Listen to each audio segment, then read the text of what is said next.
it's 1:04, and I know that there is two more that are possibly, one I know at least coming in, Michelle Anderson with KCWA. She is here. Okay. Then before I hammer this hammer, I'll give her just a couple more minutes. Would you like to sing while we're waiting? When you're stuck in the muck, you'll be fine. You'll erase any trace of decline. Now you got to come see the rest of the show. Yeah, that lady in the background there, Ms. Ferris, she knows what I'm talking about. It's a great show. We thought you would be handing out tickets to the TAC members as the chair. No, but I'll be accepting the money to get your tickets. Probably would, but it's sold out, right? It's not sold out yet. Just hand me the money. I'll take care of it.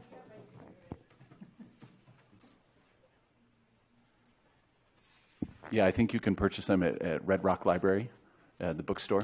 You can walk right in and get them from them. Unless you already have it.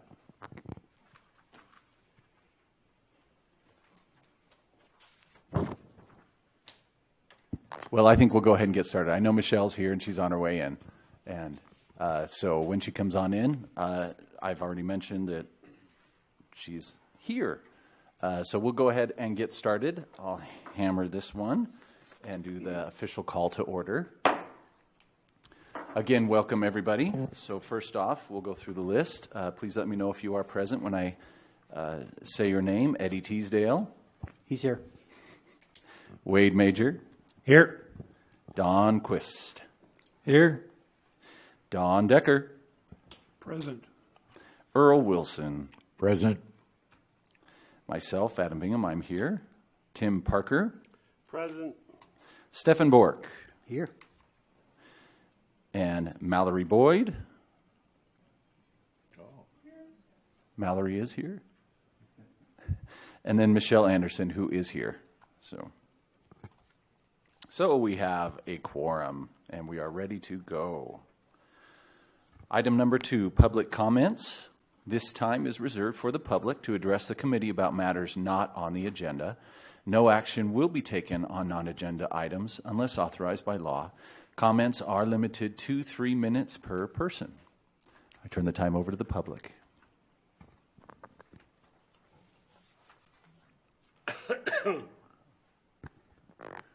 Okay, thank you. We will go ahead and move to item number 3, the Water Resource Manager's discussion. So I will turn this over to you, Steve. Thank you, Adam. Mm-hmm. And good luck tonight. Hope everything goes well. We'll get a report because Gene's going to stay for that, so we'll get a report. Okay. We've reported in the past that one of our guys kind of had a little bit of a health issue with an appendix. Jeff, and he's here. We got him back, so I want you to know everything's fine. He's back working again, and he volunteered to come, so I didn't make him come up here because he likes it up here too. And we've got Jean Moran here. She normally has a lot to say. She's back there. She's going to report on the transport model run results a little later on. And I'll give you a heads up. There's not that much to report, but we're going to get there. Okay.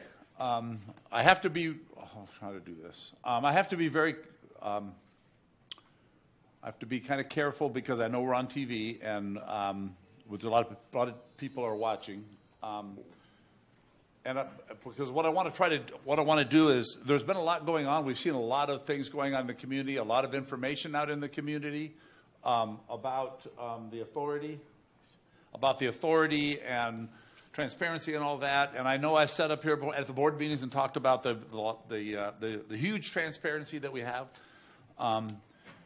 And the promises that I've made about transparency and get everybody involved in all the decisions and have you guys see it and work with us on the decisions and kind of go through. And regardless if the decision doesn't go your way, the whole idea was to get the information out so that you all folks could see it and see how the process goes. And if things didn't go the way you wanted, at least you saw it and worked on it. And I have to say that a portion of that process is not happening the way that I suggested, or I can even say committed to or promised that would happen. There's things that we were really, really trying hard to get out for you folks to see for this meeting, and we're working really hard to get even more out for the next TAC meeting. And it's just been, it hasn't been held up in our office. Our office has been able to get the stuff out when we wanted to get it out, and get it out for the Groundwater Authority staff team review, which involves all 4 legal counsel, and to a certain extent board members, but it's primarily the staff team as legal counsel, and trying to run these things through the staff team and legal counsel. I don't want to name anybody in particular or anything in particular, but trying to get things through that group in order to release it to you folks has been difficult. It's been frustrating, and as a result, some things that we actually promised to have for you to review early in the week. Some of it didn't get out until Tuesday or whatever it was, maybe yesterday. Some of Section 4 of the meet, some of the text of Section 4 didn't get out till yesterday. It was sent out for review. It was reviewed. We set a deadline for Monday morning to get comments back and make any changes and release it on Monday to give you guys. You guys too? To give you guys an opportunity from Monday to Thursday to review it. That was 4 and 5. 4 took a little bit of a process. We finally got authorization to release that, so we did. 5 went back and forth to a point where we were told sometime yesterday that no, don't release it. Put it in the GSP. So that's why you haven't seen it. So I want to apologize for that because, and I've told, I hope I don't get in trouble for this. I want to keep my job. I don't want to get in trouble for this. But I've told the people we work for that, we promised that we were going to do this, and we're not doing it. And this is where we are. We're moving forward on the GSP. We're going to provide you a schedule on where it's at and where you're going to see more information. Some new information has been put on the table. It's not GSP approved, it's not Groundwater Authority GA approved. Certain people have seen some of this stuff. The attorneys have looked at it. The attorneys looked at it very carefully. The attorneys basically, I was asked by Derek on the way in kind of what's up, and I told him exactly what I'm telling you guys now. It was approved by the attorneys for release. That's about it. It hasn't gone to the board or anything else. So that's what I want to talk about first is to review that. It's in the packet that's out front. It's a little different twist on what we've been doing. It's not that far off from what we've talked about before about sustainable yield and how you might allocate it if you had to allocate it to, if you had to get down to sustainable yield. I put this up a long time ago and said, look, this is what it would look like in this community if we had to only pump what we could pump, 7650. This is where you would be. And it was devastating. I mean, there's not enough water to pump. And municipal would pump most of it, and Dominus would pump a lot. There's not a lot to pump. So I did that a long time ago. So what's been provided for us as our team, as my guys, the Stetson, the Water Resources Manager, and the staff team, is part of the handout that's out there. And mine's a little mixed up right now, but if you look at it, I think it should be and Jeff, I think it's the first thing that you have on the handout. And it says Introduction to Sustainable Yield Allocation Chart, which is out there. If everybody doesn't have it, they should get it. And there's about a page and a half of text. And then there's a sustainable yield allocation. So I want to, again, qualify in 2 ways. Qualify. The first way I want to qualify is that, to my knowledge, this hasn't been approved by anybody. This has just been approved for release by the attorneys for people to review and comment on. So that's it. That was one. The second one is I was advised that it's self-explanatory. So I don't expect to have any questions because you guys are all smart people, so this is self-explanatory is what I was told. So no, I'm kidding. If you have questions, you can ask questions. So what it is some text, and I will give you a heads up. Some of the text that you see on this Introduction to Sustainable Yield Allocation, some of the principles of an allocation per se that are in here are in Section 5 that hasn't been released. So there's some consistency there. But we got the okay to release this, but not Section 5. So I'll give you that heads up. And with that, if you guys review it and you have questions about the text, I'll do the best I can. And then you go to the sustainable yield allocation, and I'm going to qualify it all that I can. It hasn't been approved by anybody. This is just what was put out. I'm not even going to tell you where it came from, but it was put out, and the attorneys looked at it and massaged it. The Navy has looked at it. There were conversations with the Navy going over this chart to look at it. The Navy, I believe, is good with at least this being put out. Not necessarily where they're not taking any formal or legal positions, but the Navy has reviewed it and have been on conference calls. I was on a conference call with the Navy while they looked at this and had their questions and comments. So it has gone that far. Has not gone to the board per se or anything like that. So I don't know if everybody got this handout. You got the table in front of you. If you would like, at the last minute we decided to put. I think we got it up as a PowerPoint. If you'd like to have it up above, we could put it there. If we could do it off of the table you've got in front of you, whatever works for you guys. I won't put it up unless you ask for it. Okay. Okay. That was. I'm moving away from my authorization, but yeah, we could put it up there because you have it. I'm just going to see if we can get it up. Steve? Yes. Since I know you said this is self-explanatory, but since we haven't seen it, I'm going to ask that maybe you go over it. Maybe you were planning to do that? Yes, I'm going to go over the table. Okay. Yeah. And kind of, can you summarize what's in the text? Yeah, it basically, what's in the text is really justification for the table. So let me do the table. Okay. And then we'll see what kind of questions come up, because it really is explaining how he gets there. And there's some legal stuff about Navy Reserve rights, which everybody knows what they are. And there's stuff about maximum beneficial use, and we all heard that kind of stuff. And then it does this, basically. So Okay, it's just you said self-explanatory, so I thought you were going to... I was told it was. Okay. I got it. Okay, thanks. Okay. So, there it is. Okay, thank you, Jeff. So, you've seen this stuff before, okay? On the left is the pumping group. I believe it's relatively complete for those, and Jeff, you're going to correct me if I'm wrong because Heather's not here.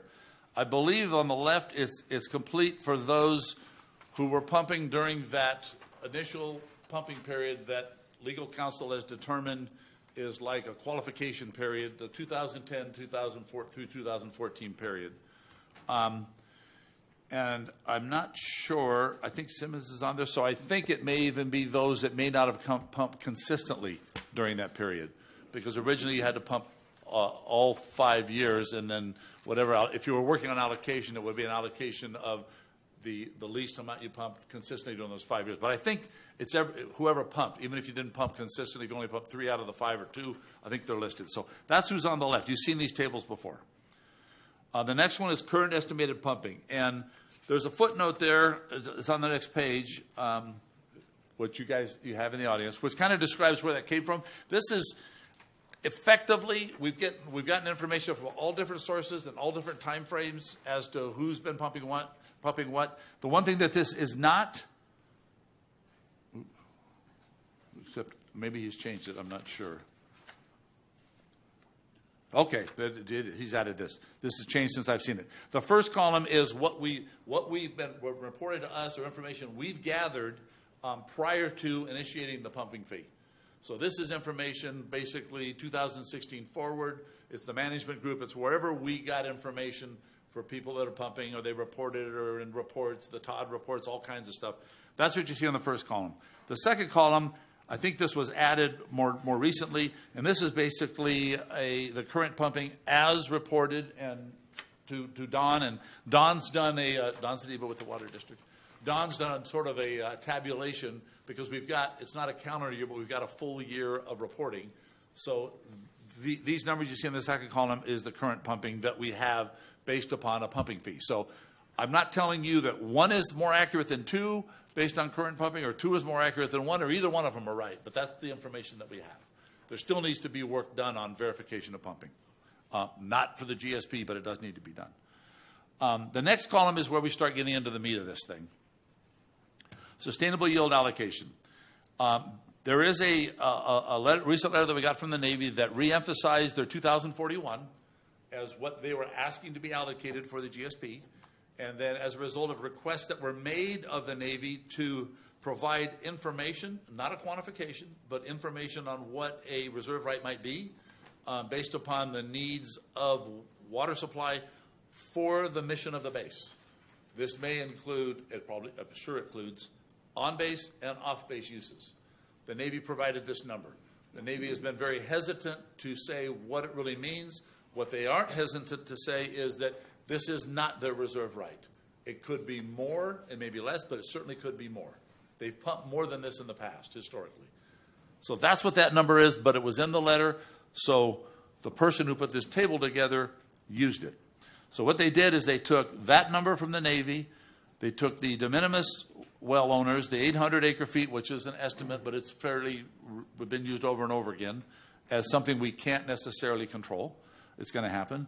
And then we've got the city of Ridgecrest and Kern County, and then when you total those up, it's at 7687, which exceeds the basin safe yield, or the sustainable yield. Using the city of Ridgecrest and Kern County on this table for this purpose is suggesting, the person who put this together is suggesting that as a municipal overlying user, they have a higher priority right than all the other users beyond them. So that's why they're put in here. So you tally that up, it's more than sustainable yield. So the conclusion from there is, based upon current pumping and the pumping numbers that we have, what's pumping going to look like if we get into an allocation using this approach, okay? What they've done is taken column number, I believe it's column 1, the estimated pumping. I don't think they used 2, but either one, column 1 or 2. I didn't run the math. They've taken 1 and 2, and they've looked at the Navy and said 6530, current pumping 1450, and said that they have no carryover. They don't need any water because they got plenty of water. There's no carryover. And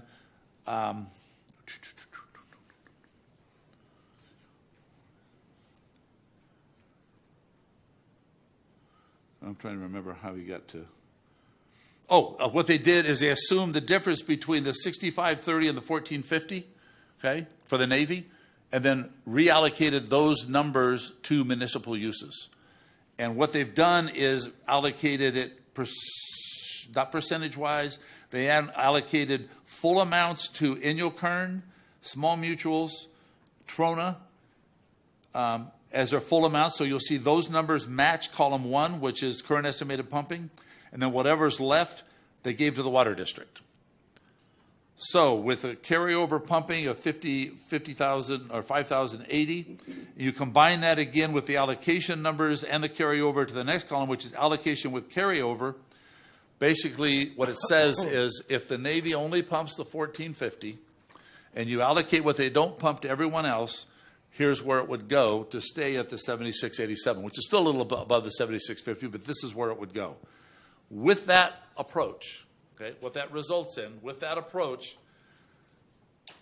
if it were implemented, and it has, again, this is just for release, for review, with that approach, anybody that pumps more than that in that category or anybody else that pumps would be pumping water subject to a replacement water augmentation fee to replace the amount of water they pump because it would be over and above the sustainable yield. So that's what they've done. There is there's a for the ag folks down below, there is a footnote on the pool water. It suggests, although it doesn't quantify, that there would still be, we've talked about this before with our Model Run 4 and our Model Run 6 and how we allocated. We had an ag pool amount, and then we had an overproduction by the municipal pool amount. So there's still a suggestion here that there would be an ag pool, although it's not quantified. Okay? So there would be an ag pool, and I'm not sure. The implication would be that pumping by the ag folks within the ag pool would not be subject to an augmentation fee as long as they stayed within the pool. But then after that, they would be subject to an augmentation fee. For the other folks, anything they pump over and above their allowed GSP pumping would incur an augmentation fee, which would be expected to be a pretty big number. Adam, you're my good friend, but I recognize that it's not showing any allocation carryover for Cerros Valley, which means all pumping would be subject to augmentation fee. There is no recognition here of pumping prior to the Navy here, but by qualification is, I didn't prepare it. This is prepared by other people. It's been run by the attorneys. And it also shows a very significant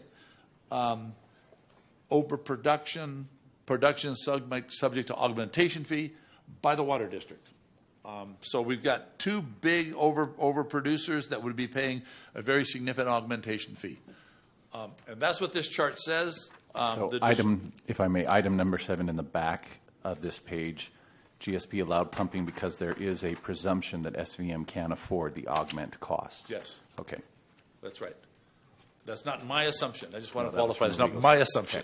Okay. I'm here to present this. So, One question on the assumptions on the augmentation fee. Did that take into account brackish water supply? no. Well, we don't. The augmentation fee hasn't been set yet. Right. But but one of the discussions I've heard on how to quantify the augmentation fee, what it would be, consider some of the numbers that the brackish water group put out. Okay. They've considered that. And they're also considering the stuff that we are getting from both Capital Corps and work we've done in the past in our tech memos on imported water cost. So somewhere between $1,000 and $3,000 an acre foot would probably be in there. Okay. So those, you're right. Yeah, that's right. Okay, thanks. Okay? So that's the idea. So I provide that as a segue into our meeting. It may be best that we go through the meeting and let people digest this, maybe read the text and develop their questions, so they're sure you have them. I want to make sure we're here to answer them the best we can.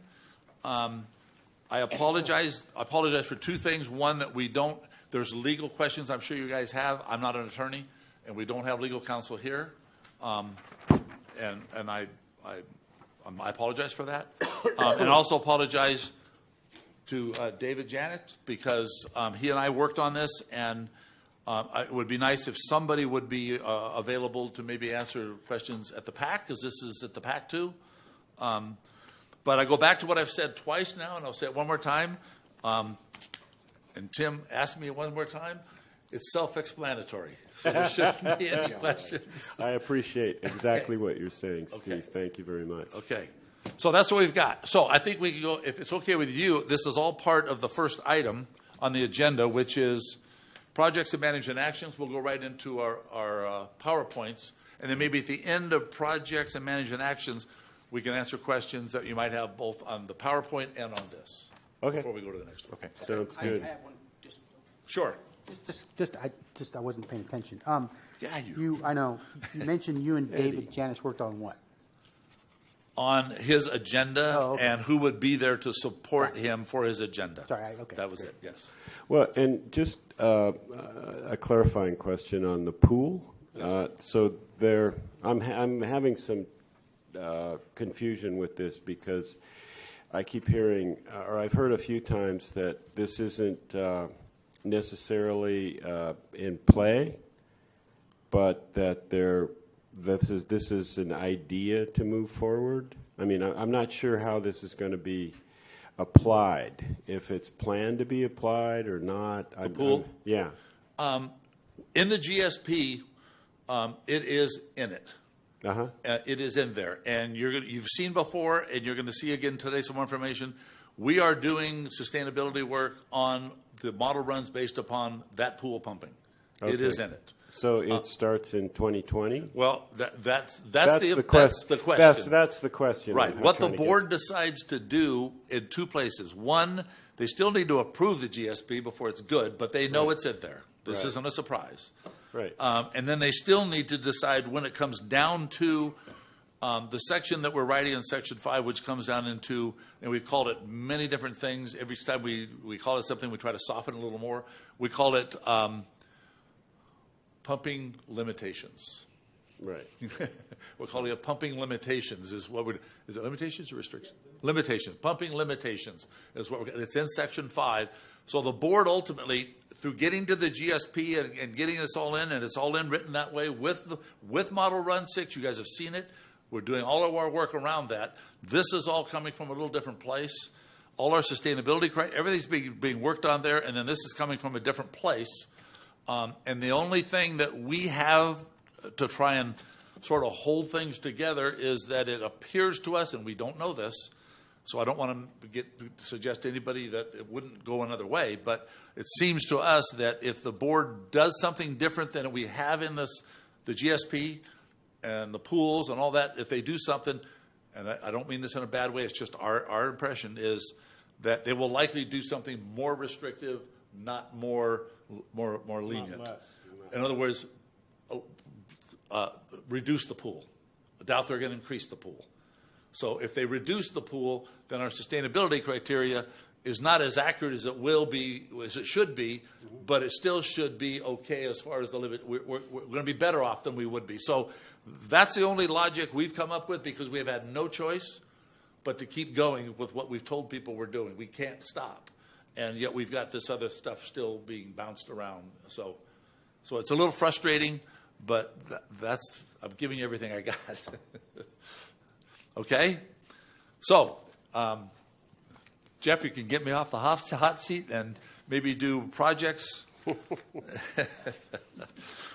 And then everybody, based on what Jeff gets done with this PowerPoint, if you have questions about what he presented or what I just said, we're here. And I'll be here as long as we need to be to do the best we can. I wish there was an attorney here because I'm not going to be able to answer legal questions, and I know Derek may have some legal questions. I don't know. But we're here. We'll do the best we can. Yep. Okay, Jeff, thanks. Additionally, on projects and management actions, there was a presentation on it at the last TAC meeting. We've revised it some to try and make it a little bit more complete.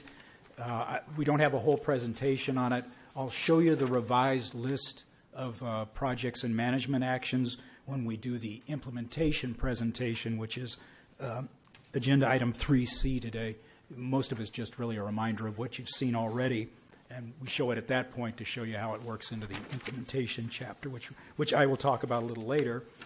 With that, I'm going to move to agenda item 3B, which is sustainable management criteria, and have Gene briefly talk about the transport model run.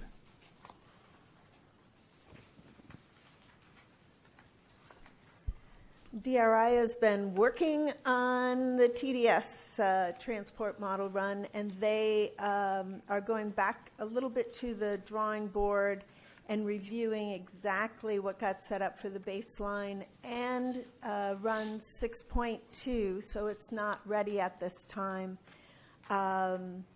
They have done some additional work on flow paths to try to explain the changes in TDS. So they've done vector fields of the model results, so you can basically do some mod path analysis where you can see where does groundwater move in the subsurface. They're mostly looking at the shallow zone. They're trying to explain why TDS rises in certain places and not others, and make sure that they have the fundamental understanding before presenting the results of how many wells would be impacted under baseline conditions and scenario 6.2. So in that picture's not fully together, so they will be producing it prior to the GSP and presenting it at the next TAC meeting. The flow fields are actually quite interesting. They have some that are pre-development conditions before any wells are pumping. And then they have some current conditions, roughly 2020, which we're almost there. Isn't that amazing? And then some for 2070 under both of those conditions, and then how water moves in that. So you will see it first as the draft GSP. So you'll see it as soon as it's completed. We will hand it out to the TAC. So I expect that to be in the next couple weeks. But the actual presentation where you can ask them questions will be at the November, I think it's 6th or 7th. It's a little bit later this next month. You'll see it at that TAC meeting, and you can ask questions at that time. 7th. Okay.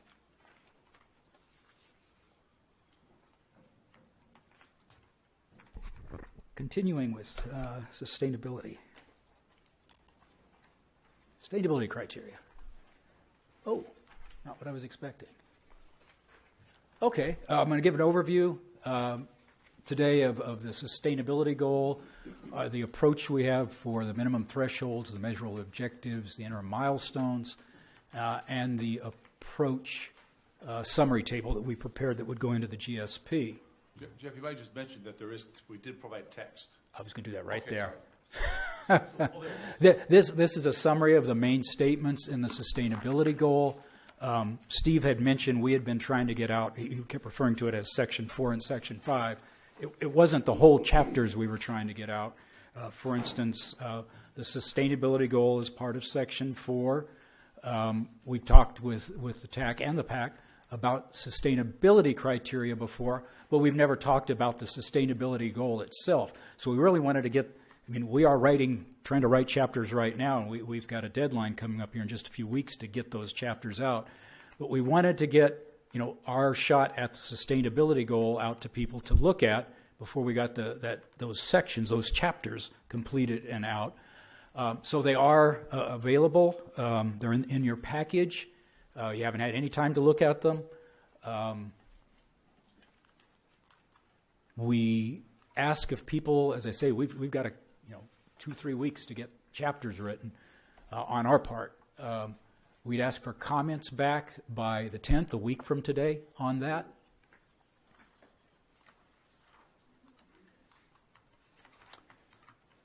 On the bright side, they only have one section instead of two to get back by the 10th. Yes, and when Steve referred to Section 5, which is projects and management actions, we again weren't intending to get the whole section out to you but simply because we could not have it done this soon. But we wanted to get the description of the pumping limitations management action out, because that's one of the key ones. We want to get that out for people to be able to look at and comment on, but we wrote it, but it was not distributed.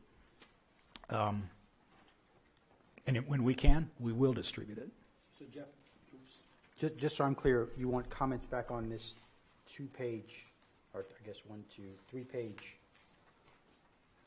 GSP text for Section 4? That's what you want comments? Yes. Thank you, Eddie. That's by the 10th that you have listed here in number 4? Yes. There it is. Yeah. Okay. What have I got? Okay, so I'm going to walk through the different sustainable management items and talk about the management criteria, starting with the reduction of storage. The information we used to look at criteria for that were mostly the modeling results from scenario 6.2, as you recall, we've talked about before, is keeping water in reserve in the groundwater basin and minimizing our continued use of the water in storage was one of the key priorities that was driving a lot of what we were looking at. So those modeling results were our way to look forward about the different pumping scenarios we've looked at, about how they impacted use of water and storage. So we're using the modeling results to look forward to set the criteria. For our minimum threshold, and we'd shown graphs before about the different modeling scenarios we did at the end of 2070, how much water was taken out of storage in each modeling scenario. And in modeling scenario 6.2, when we get out to 2070, it was around 213 or 215,000 acre feet that's taken out of storage. We had looked at that and considered what kind of uncertainties are perhaps associated with that. One of the things we looked at is, we've got an implementation plan, and I'll show a schedule for that when we get to the implementation. But we've talked about dates numerous times. Our target date to get recycled water for both irrigation uses and recharge is 2025, and our target date for getting imported water for the basin is 2035. We looked at what if those estimates are off by a couple of years each, and how much would that mean to continued use of the reserve in the basin? And we came up with, we wanted to have some flexibility in our plan and not use strictly the amount of storage that modeling scenario 6.2 said that we were going to use, but have some what we call operational flexibility. So we'd set our minimum threshold to be that we could potentially use 10% more of the water and storage than we had seen in modeling scenario 6.2. And I'll have a chart of that here in a minute. To look at the measurable objectives, which is where do we want to end up in 2040, 2070, we did use the modeling results for that because that is where we want to get. We want to get to use of reserves at no more than around 215,000 acre feet out of storage. And the minimum thresholds have they're what they mean. They're the minimum threshold. We really shouldn't be going beyond that when we get to 2040 or beyond. The measurable objective is just where we want to get to. There's basically no penalty if you don't hit it. It's what you're trying to hit. So that is our target about what we want to hit. And then every 5 years we need to show a milestone. Where do we think we're going to be every 5 years getting to 2040 to show as a sort of a measure of how much progress we're making. And there we used the results of modeling scenario 6.2. And I'll show you on a graph what that looks like. This is a graph of the cumulative loss of storage. And you can see over on the left there are, you can start to see as it goes down, there's some, what are those yellow circles? Those are our interim milestones about what we would like to hit every 5 years as we approach 2040. The green line is the objective, which is that's where we want to hit, and that goes all the way out to 2070. So that's our objective, is to have no more than that number, which includes the 10%, and I think is more around 230,000 acre feet out of storage at 2070 is our objective. And to give us some flexibility in that number in our plan, the orange or red line at the bottom is our minimum threshold that we do not want to go below after 2040, which is set lower than that. I may have misstated that. I did. The green line, I'm sorry, is the 215, 230, and the red or orange line is about the 225, 200, I guess it's more like 230,000 when you add the 10% to it. May I ask a quick question, Jeff? Yep. This reduction of storage, is this including any possible usage of imported water or stuff that's used in other locations like brackish water that's been treated? This includes what we modeled in modeling run 6.2, which did assume we would get imported water in 2035 and use it for groundwater replenishment, and we would and the amount of water we would replenish would offset any groundwater pumping that was above the 7650. Okay. That's why the slope reduces there around. And it includes a little bit of recycled water that we've estimated would be left over from direct irrigation use that we would inject into the basin. Okay, thank you. So this is net reduction in storage. Yeah, and one more question, Jeff. So this is based on the pool we just talked about? Yes. That's right. The pool that was modeled in 6.2 is what was in that modeling run. And as Steve had pointed out, if that pool is less, then these numbers would, the actual amount of water used in storage would be higher than this, so we would comply with all of those objectives. And we just made assumptions on how that pool water would be used, assuming ag would continue to pump until they used up their pool. Okay. So next, talk about the chronic lowering of groundwater levels. We got some good feedback. I wasn't at the last TAC, but I read comments, all the comments, talked to staff. We got some good comments. The information we used was, starting with the historical data that's available on groundwater levels from wells. We also use that combined with the results from modeling scenario 6.2. The threshold, minimum threshold that we're setting really depends on the historical trends we've seen, and I'll walk through. We couldn't come up with one methodology that could be consistent for all the different wells in the different areas that would produce what we thought was a reasonable minimum threshold. We've come up with a few different ways that we'll need to apply it in different areas. One of them was simply using the historical trend, and then I've got some graphs that show examples of this, of at least the first two. One way is to look at the historical data, look at the trend of the reductions in groundwater levels, extend those trends out until modeling scenario 6.2 told us that groundwater elevations would stop declining, and say based on the historical trend at that time, that's what our minimum threshold would be. Some of the wells that didn't match as well, so we were looking at things like what's the if there's a lot of variation in the historical groundwater levels, it wasn't as clean to apply that first scenario. So we looked at what the variation was, and I'll show you an example of how we look at the variation to determine what a minimum threshold would be.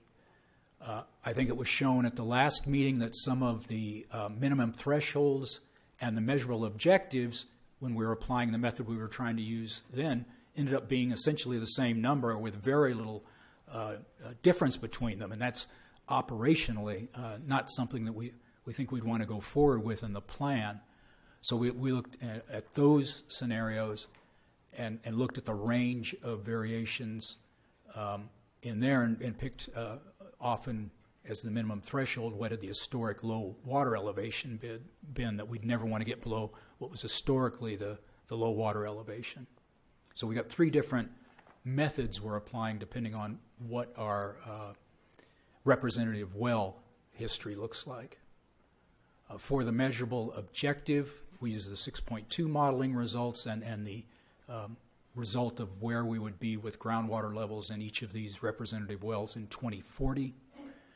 And with the interim milestones, we just used what the model told us the elevation should be at each of the 5 years for the representative wells. So here's an example of one of the methods we used. And this is one where we could use the historical trend, we thought.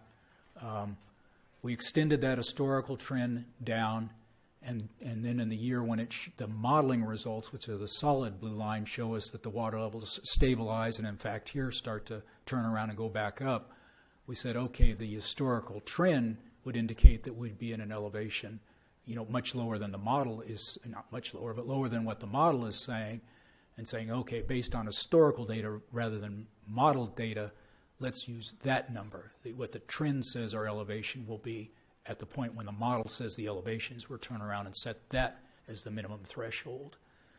And then each of the yellow dots is our objective based on the modeling results for each 5-year period. And then the green line is where the model is telling us we'll be in 2040 and set that as our objective for the measurable objective is where do we want to be when we have to be in sustainability in 2040.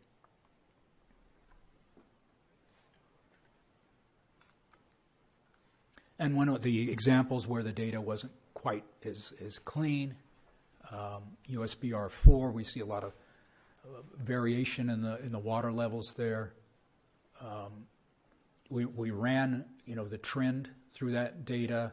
It actually came fairly close to what the model said, but when you look back at all that variation, picking that elevation, just the annual variation, could exceed what that might indicate. What the modeling trend, the model results, and the historical analysis show the elevation is the year that the water levels might stop declining. We could be below that just based on the influence of pumping that well is seeing. So in this case, we've picked the historical low water elevation, saying we'd never want to go lower than the low elevation that well has seen as our minimum threshold. And again, used what the model said the interim objectives would be for each of the 5 years, and then the 2040 value from the model as our measurable objective of where we want to be at 2040.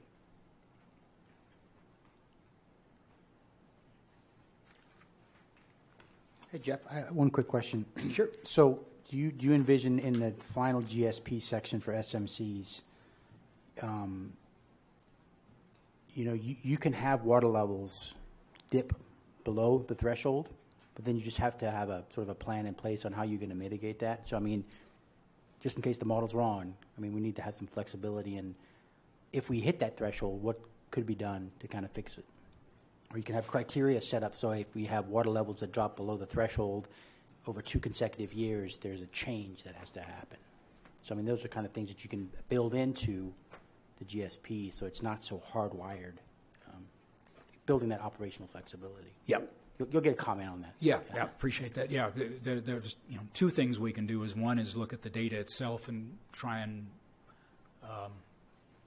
not follow the model rigorously, so we're not bound by that, and look at how historically the things have worked. And basically adjust the numbers, provide flexibility there, and then, as you say, talk about how, if we do go below it, we would adapt to that. Yeah. Jeff? Yep. Which well is this? Where is it located? This is USBR 4. Yeah. Yeah. I see that on the header. Where's it located? I don't have my map in here. Near the old Lane Haven Trailer Park, just to the east, south of 178, just a bit. Okay. It's now vacant land. It's in the ACUs. Okay, thank you. Thank you. So now looking at degraded water, there's, and talking about TDS, there's limited data to work with on TDS. So, we've looked at using mostly historical data. That's led us to looking at a subset of the gamma wells, which have a report water quality for drinking water, have in most instances have a longer period of record for TDS than other wells in the basin. There aren't gamma wells everywhere in the basin, so we are having to find other wells that have some history of TDS to use as our representative wells in those areas where we don't have gamma wells.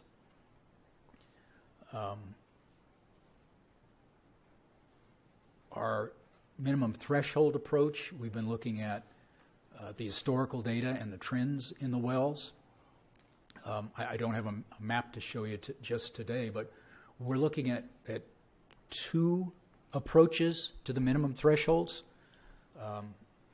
We're looking at the area along North Brown Road, and the data we have, we're looking at most recent available, and then some of the wells with history on them. And when we got a mix there of wells that are, below 500 milligrams per liter of TDS, and there's wells that have, from 500 to 1,000 milligrams per liter. And there's a lot of important things that are going on there. We've got a mix of shallow wells and deeper agricultural wells. We've talked about shallow well impacts. This is a very sensitive area to that.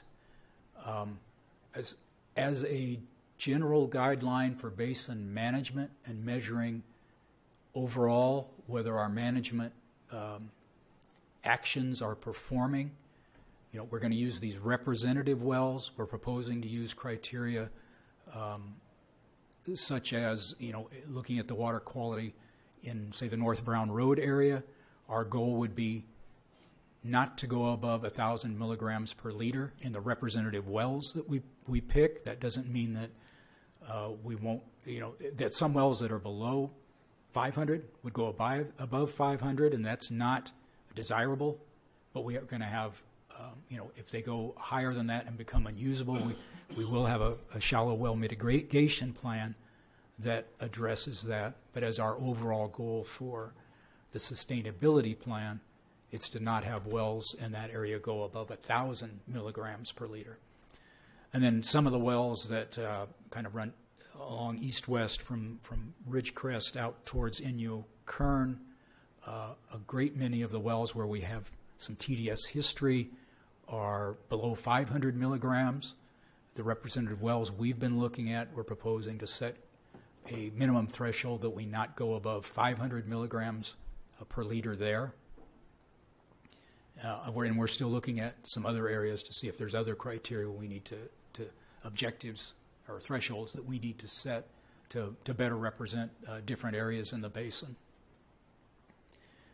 For the measurable objective, that is, where do we want to be in 2040, we're going to be looking at some of the historical trends, along with what does the model tell us that the general changes should be in water quality in 2040, to kind of look at the two of them and see where that might indicate we might be in these different areas, to set where our objective would be in the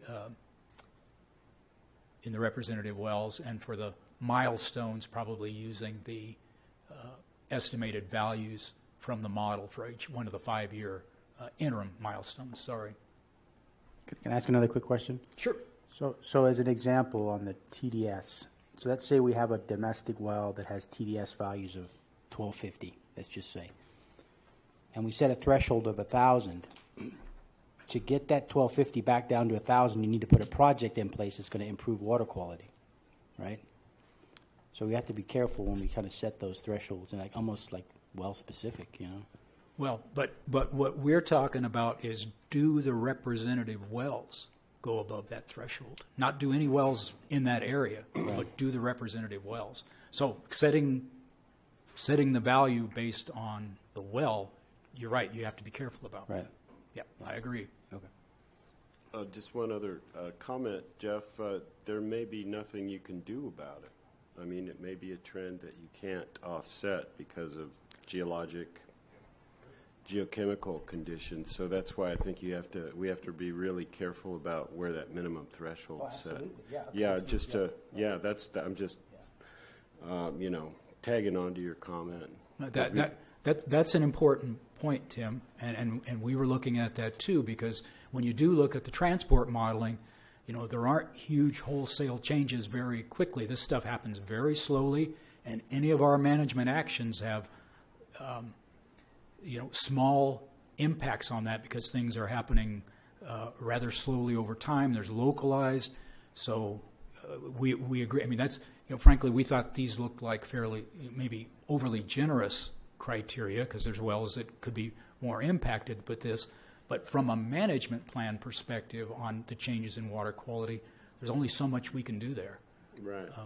And our shallow well mitigation plan is there to try and address things where the overall basin management doesn't address localized issues. So we completely agree with that.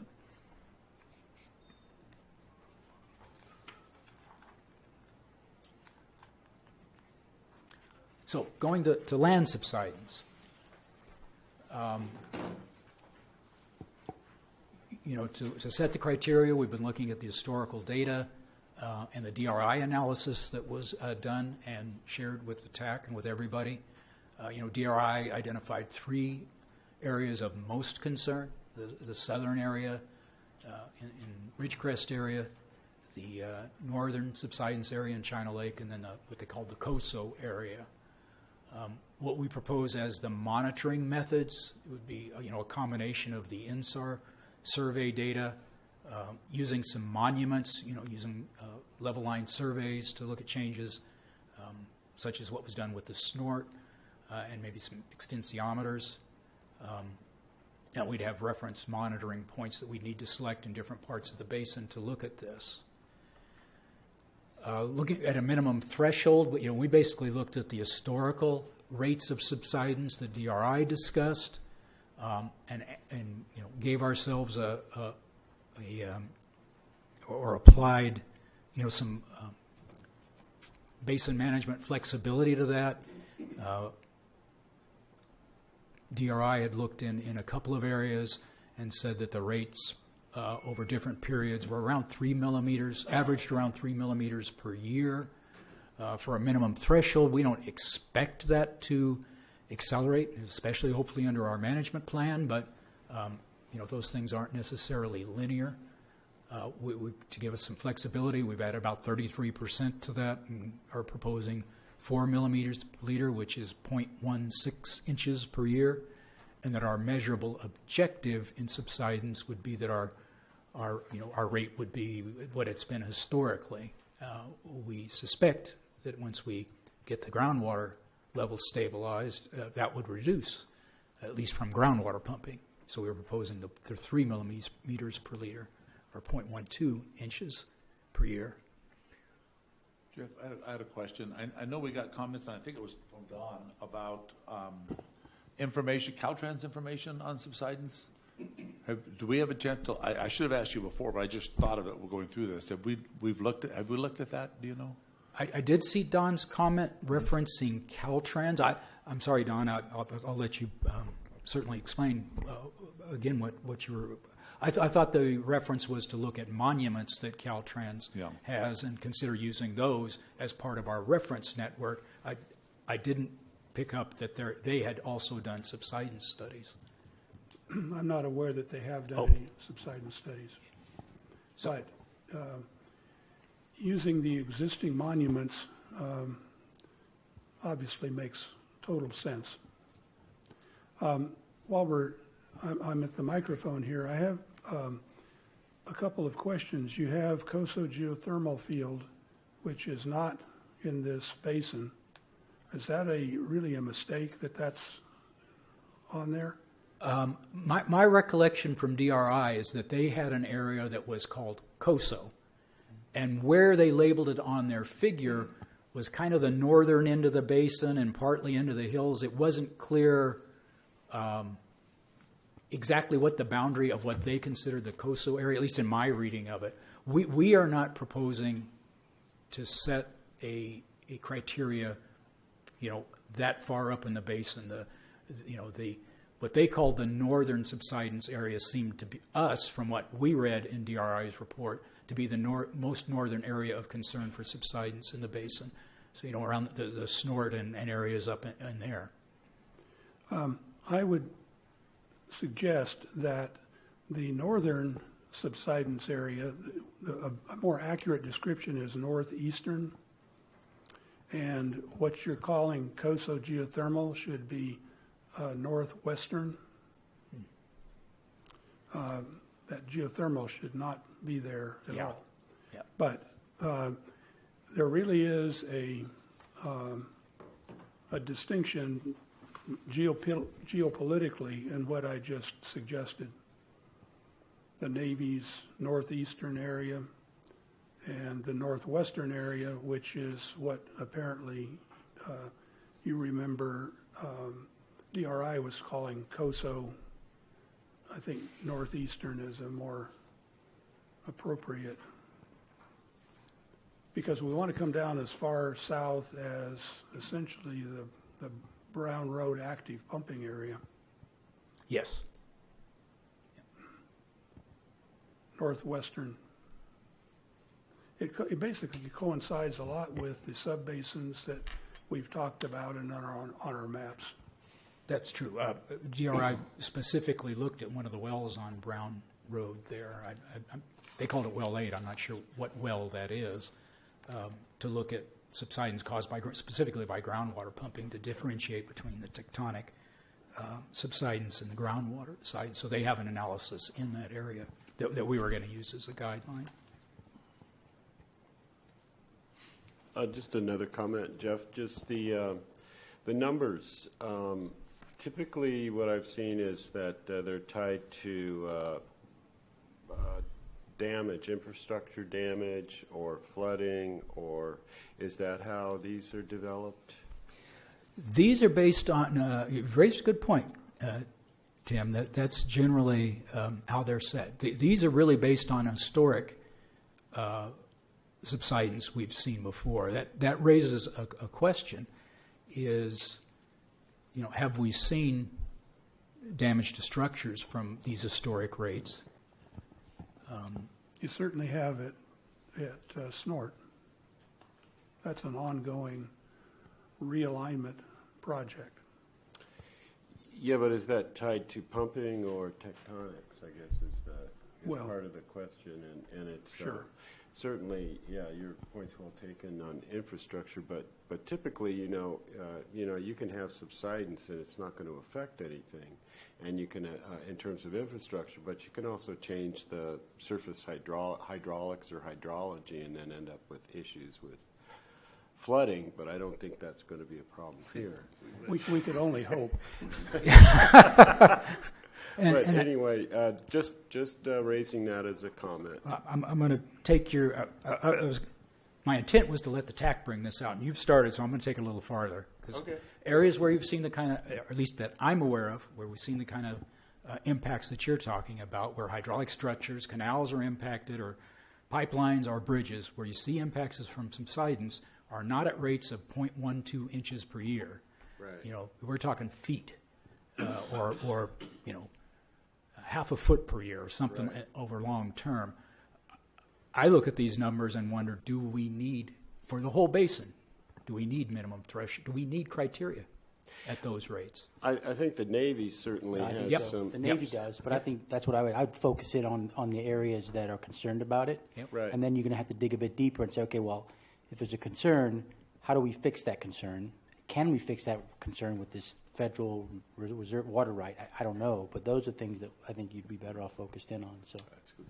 Right. So I think, just basically bringing up the point of let's not tie ourselves to a number in an area where we don't need to be concerned about a little bit of subsidence.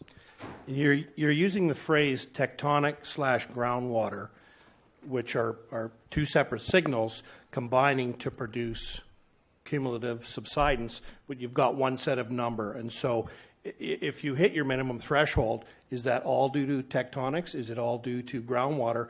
And can you separate out the two? If you hit that minimum threshold, what does that mean in terms of your sustainability plan? In some cases, DRI, I think, largely attributed subsidence to groundwater issues, and I think in other areas they largely attribute it to tectonic action. And I think the argument could be made, well, where it's largely tectonic action, we're not managing that. We may not need a criteria there. And then now, areas where it may not be as clear, we would have a question about whether we want a criteria there. Don's been waiting patiently. No, the reason I suggested the Caltrans monuments is that they are associated with the major Caltrans structures that we do have. And I think the point that we should be looking at infrastructure damage as more the origin of the thresholds is correct. We're not so much interested in just the overall effects. We're interested in what kinds of damage will occur. And the Caltrans 395 cutoff overpass is a prime candidate to really pay attention to. It's either in or right next to Section 17 that has one of the highest rates of water level decline that Jean has put onto her section by section decline map. And so there's a piece of infrastructure that's right there. The substation, Inyukern substation, is right there also. It would probably require a lot more motion subsidence motion to actually get anything in trouble, but 500 kilovolt power lines going from arc suppressors to transformers and so forth in that little confine might not take a whole lot of motion to have to tweak things up again. We'll look at all those things. That was a good comment. Another question, but probably, to tag on what you're saying, Don, you're talking about like point areas that might be in a broader area of subsidence. Probably one of the biggest concerns we have in the valley is the snort track, which is almost 5 miles long, and that could be affected differentially by settlement, where half of it might drop 3 millimeters, and that dip would be noticeable at the end of the track when they're running something. Just maybe more for my information, because I may have missed this, but are you basing the DRI's measurements of subsidence off the initial baseline run, which model run? No, DRI looked at historic information, the different periods of historic information from the INSAR survey and from the data, the line surveys at the snort track, and looked at that. Now, they did, the only thing they used groundwater modeling for is to look at what the potential drawdowns were in areas.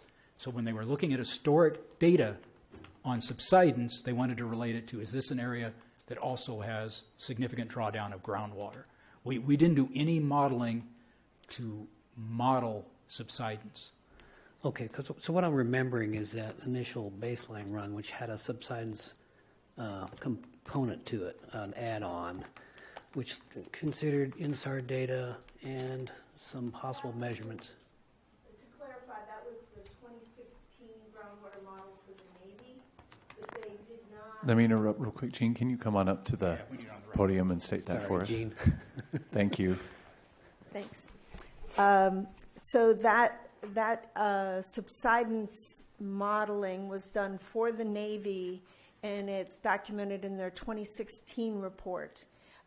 We did not have them do any. For the GA, DRI did a separate historical subsidence report, independent of the model, looking at recent data and recent studies that Steve Bacon had undertaken on Navy property. And that was presented to the TAC 4 or 5 months ago. And the TAC had a chance to review that, and we received quite a few comments on that. So the modeling, this is not from the model at all. This is straight from the historical information and analysis that was done by Steve Bacon. Okay, thanks. I just couldn't remember where that was from, and from that model run that the Navy did, it was kind of inconclusive. Correct. Whether there was subsidence or not, but it was the dune. It was the dune movement, the remobilization of the dune and the vegetation, and that associated with lowering groundwater levels. And that was a study that Steve Bacon did for the Navy. So DRI works both for the Navy on separate contracts than they do for the GA. They have a contract with us. And one of the elements of the contract that they have for the Groundwater Authority was to look at subsidence, but not from the model, just as a general analysis. And they did find definite evidence of yes, several but a very millimeters. small amount. But Steve Bacon's analysis separated out pumping characteristics versus tectonic. And as we all know, this place has a lot of earthquakes. I heard I that. heard, right? So that's. Thank you for clarifying that. So Gene, just one quick question. So the original DRI ModFlow model used the ModFlow subsidence package, or no, for what they did internally, or no? I can't remember. Seems like It was if they an did add-on, that, right? It was a package that they did. They used INSAR data. It was quite inconclusive. I'd have to revisit that. Seems like going forward, we should try to resurrect that. If modeling is such a, I mean, it seems like there's only a couple of spots where there's concerns that maybe a model update should include that sub package. The update should, right? The existing model already made an evaluation on it, and they even recommended not modeling this, that it would have been better to just do what we did. Yeah, there wasn't a high confidence in that modeling by DRI. Just for the subsidence package, Just for everything. part. The subsidence, Just subsidence, yeah. it was I get it. inconclusive, more that it was just inconclusive with the data that they had.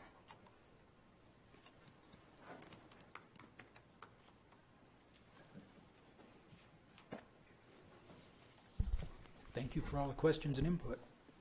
We've been working on subsidence and water quality the last a few days, so we appreciate the input. Turning to one of the other criteria we need to address, and one of the other considerations is interconnected surface waters. We don't know of any data that's available that surface water is interconnected with groundwater, that there's any negative impact on that. There is negative impact, though, from the words that are missing from that first bullet. Yeah, that's correct. I noticed that on the drive up here. I was going to sail right past it, though.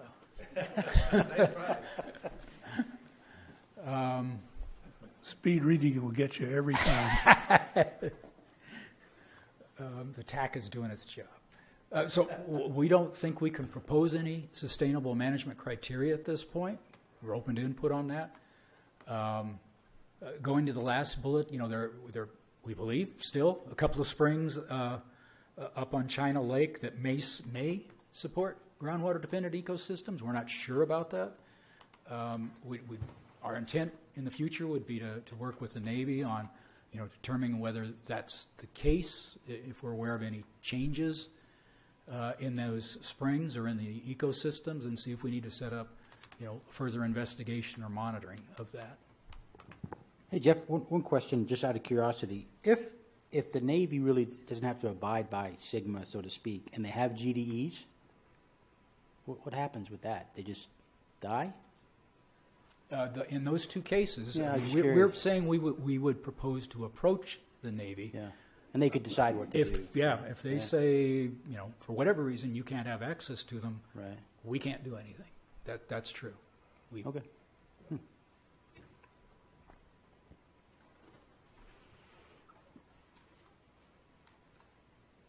And this is a summary table that you can't read, and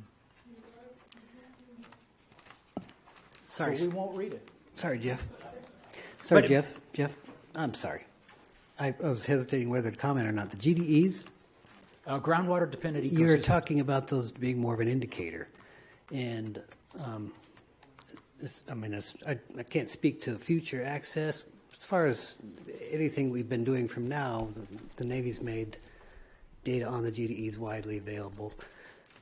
Also, it's just an indicator, and it's not, if there were changes to the GDEs, it wouldn't be solely due to the pumping by the Navy. It would be a broader indication of the groundwater regime, right? So as far as them being an indicator, I don't see an issue with them being on Navy land.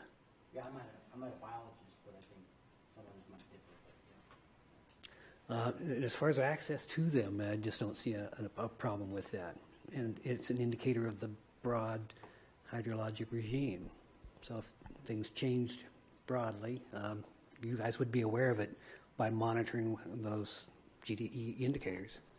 Correct. So we're working with the Navy on setting data loggers into some vertical pairs of existing wells near the playa. There's a vertical upward gradient. The waters are artesian under the playa, as would be expected. The TAC probably expects all that to be a done deal. So we're looking at deploying data loggers, both deep and shallow, just to gather data on that discharge area. And that is where most of the GDEs are. The piece about coordinating with the Navy, the piece that we still need to do is the different coverages. Currently, what we have for mapping is the Nature Conservancy's interpretation of aerial photos about where those groundwater-dependent ecosystems, also known as vegetation, that depends upon groundwater for its life, basically. It'll dry out otherwise if there isn't water there. And we want the mapping is different by the Navy's biologists. So an important part of the groundwater sustainability plan is, given the groundwater-dependent ecosystems are on Navy property, is to make sure that the wording in the GSP is consistent with how the Navy manages those ecosystems. And I think that's really what that piece was about.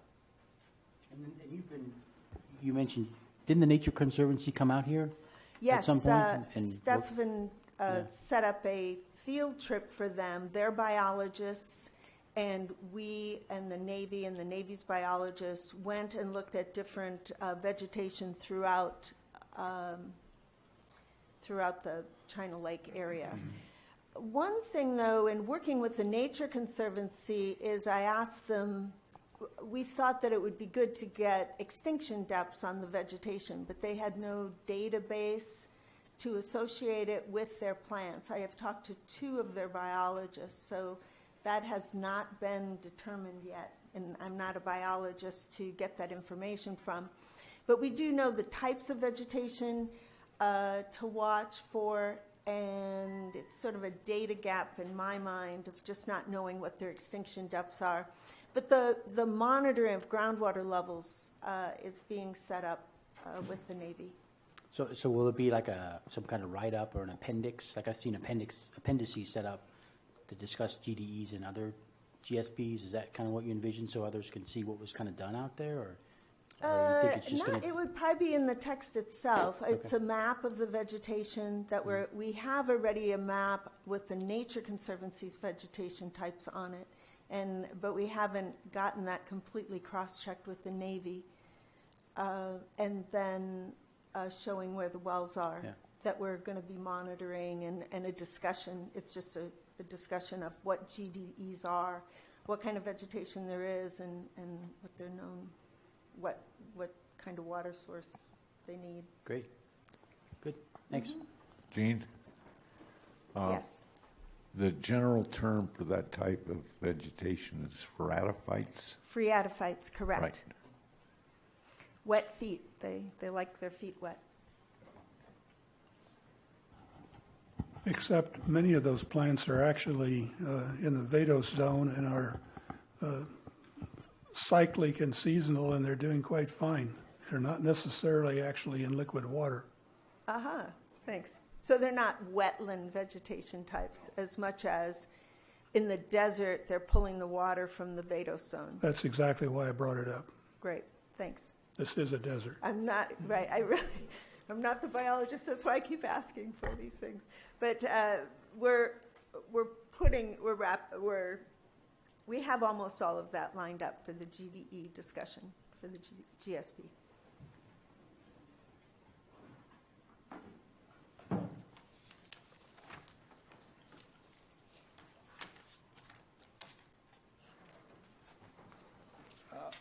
I am done with sustainability criteria. I was going to go on to, I think, implementation.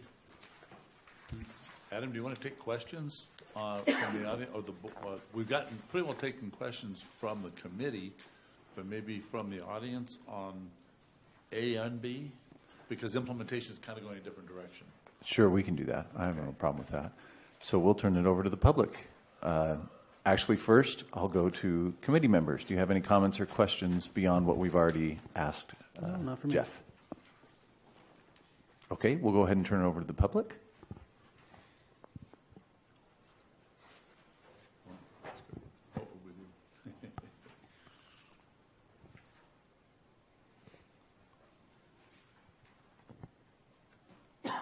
Judy Decker. I just have a request.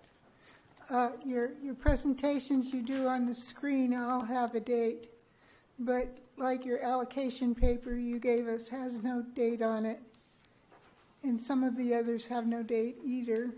I would really appreciate it if you could do that. Put a date on your documentation. Thank you. Good comment. And my try at it would be it's not our paper, but yeah, they should all be dated. Thank you, Judy. They could put a date on there. Put a date on there. Yeah. Probably in red or something. Yeah, well, it'll be in the package for this TAC for sure. So it's here. Hi, everybody. Derek Hoffman, attorney for Meadowbrook. Jeff, I'm glad to see you back on your feet. Welcome back. Steve, I saw you walking what appeared to be a pretty fine line this morning, or this early afternoon, with your introductory comments. And so I appreciate the clarifications you've offered for us today and for that discussion. It seems that you've been put on some pretty tight restrictions by the mystery person who wrote this. And so, again, I appreciate your caveats and clarifications today. But I will say it does not speak for itself. It definitely raises a lot of questions, and it makes a lot of assumptions that are not, in my opinion, supported. And I've asked, as you all know, in my comment letters that have been submitted to the Groundwater Authority and to these committees, I've asked that the legal authority be provided for the legal arguments that are being made, and it's not been provided to me or to the public, to my knowledge. So anyway, we'll reserve the right to comment further, but I just wanted to point out that this document does not speak for itself, and I think it's a starting point for discussion, but I definitely do not see it as something that answers the questions that it poses. Thank you. Thank you, Derek. Wes Katzenstein. Steve, the chart you presented this morning, is there any intent to make a similar chart in the event we're not successful at finding imported water? Similar allocation chart? Yes. In fact, I think I mentioned that I did that about 4 months ago, an idea of what it would look like, what it might look like, and it showed, in fact, I brought an old copy of it with me, but I decided not to put it up on the wall. And if somebody wants it, email me, I'll send it to you. And it described pumping scenarios that might occur at sustainable yield, and I think it required on the order of 40% cutbacks by the water district and 20%, 25% by the mutuals and even de minimis pumpers. We prorated all of the municipal pumping that's there down to the 7650 and just prepared a chart to say this is what it looks like, and it's not good. Yeah, we've done that. Okay, it might be interesting to have it in the same Sure. format as the chart you presented today. Sure. Because presumably the plan is going to have to consider the possibility that we might not be successful importing or it might not happen as soon as we might like. Yes. And anyway, thank you. You bet.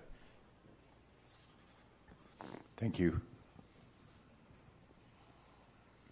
Go ahead, Jean. I don't see any other public members This come is up. actually a request. We are looking for 2 more wells to sample for TDS in the northwest area.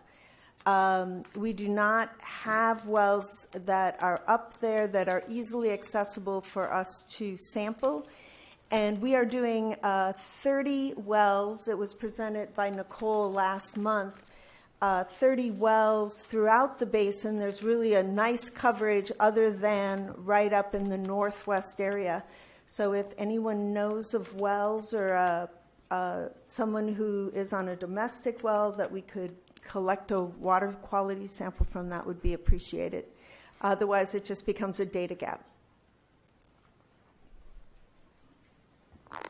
Thank you, Jean. That's been recorded, and now members of the public and everyone will have that opportunity to get in contact with you, us, but you. All right. Dave Janis, PAC Chair, and I'm asking Steve just for a point of clarification since I have to brief this tonight, and it's going to be very brief. But I want to be able to answer the question. If you go back to slide number 6, which was the overall reduction of storage from 6.2 scenario,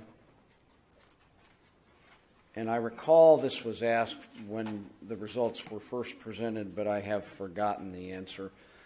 But I know, and I'm shocked that nobody else asked this question, is if you look at the tail end of that 2070 period there for the last 3 years, it shows that the reduction overall is continuing to increase in spite of the fact that we have imported water and supposedly have achieved balance. What was our answer for that? Maybe Jeff can help with this too. I know that we did some model runs with and without evapotranspiration, and I know that evapotranspiration wasn't included in the quantity of imported water. But I know when we ran the imported water to account for that, we didn't see measurable impacts. Jean can, if she has a different thought. My thought is, in the model, we have a hydrology of rainfall in the model, and we've taken the historic period, and then we use that assume the historic patterns will continue into the future. And I'm wondering if that last tail off isn't basically a very dry period, so that even though the pumping's reduced, it's an exceptionally dry period that's being repeated at that time and shows it reducing. I'm going to walk up there and show you a repeating pattern. Yes. And you can start seeing it. And the model has a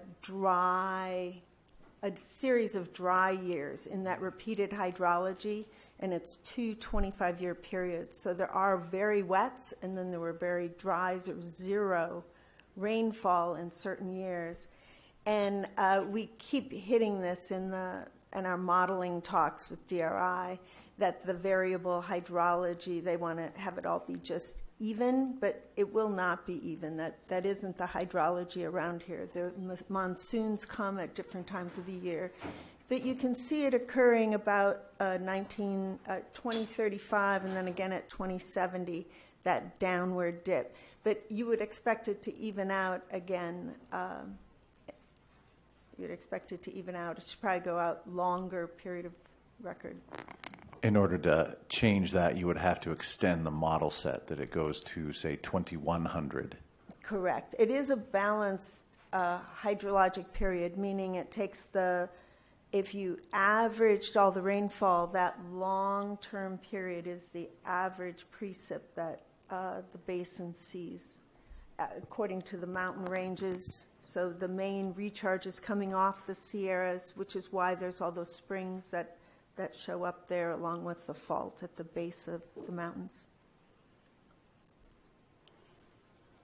There is, though, the confusion of whether or not the discharge is present in a given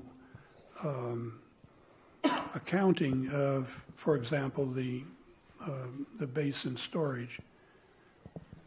Correct. Then if you look at the water budget, there is, we just keep talking about pumping. And we say, okay, if we have 7650 of recharge, we can pump 7650. But the other part of out is the vegetation. And we've talked about it, and that will be as we look to see what this management plan provides, and they sort of bracket around how much recharge is there really. So we're not addressing the capture of ET in this. So the ET is still going on and lowering the water table. And that's what you're pointing out on this piece. Yeah, it's obviously a real effect. It's not just a theoretical concept, but the 2,500 acre feet of recharge water and the difference between 6.1 and 6.2, that it was observed that there isn't any significant difference whether the 2,500 acre feet is present or not. But as we know quite well, the recharge actually doesn't see its effect for some number of decades, 100 years. Centuries, so right. Simply the observation period wasn't long enough to see it, but it's there. Right. One other comment. I want to bring us all back to reality. This is a, 50-year projection using a model. This is a model output. And so this is just one potential outcome. And what's the old saying? All models are wrong and some are useful. There's a joke about prostitution. And I don't mean to imply this is wrong, but I'm just saying, that this project, this whole program will be adaptively managed over time. So I wouldn't get too hung up on this. Right. And I'll also, thank you for saying that, but I'll also mention, Stetson has also mentioned that many times in the past at both the TAC meetings, PAC meetings, so that people are always reminded this is a model. So just keep that in mind on this as well. And that's my excuse for not looking at that steep dive at the end of the line, I guess, because that's a very good point, David, that it doesn't look like the trend has flattened out. Right. Well, yeah, I understand modeling a lot. I've done it for 40, 50 years myself, so I understand that entirely, but I wanted it, and the discussion refreshed my memory. Thank you, Gene. But I wanted to clarify for everyone and folks who do look at something like that, and the final clarification is DRI and Stetson and this TAC are satisfied that this represents within the constraints of models and all the limitations and transient effects that we're talking about, that in fact we're achieving a balance, and of course we're going to continue to look at this That's why we set interim thresholds, minimums, objectives. We update it at a minimum every 5 years, et cetera. So I just want the PAC and the public to have that level of confidence. With the best information we have. Yes. Thank you. Just a quick comment on that, Steve. And the public will look at it and say that doesn't look very sustainable to me.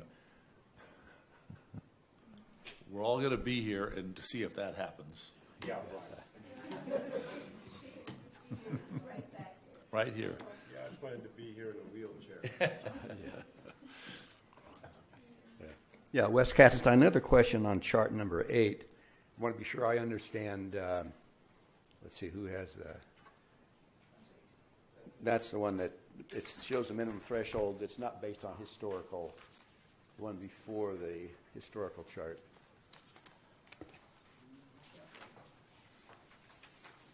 That one there, yeah. Oh, oops. Okay. Yeah, that was... So USBR 3, correct. That is the one, yeah. The logic, as I understood it, said Model 6.2 gave a satisfactory answer in terms of domestic well failures based on groundwater lowering. Therefore, it was my understanding that the threshold would be at the knee of the modeled curve. So my question is the fact that the actual minimum threshold, the red line, is then extended below the knee in that curve. Does that open up some risk if there might be some well failures? Did I understand the logic correctly?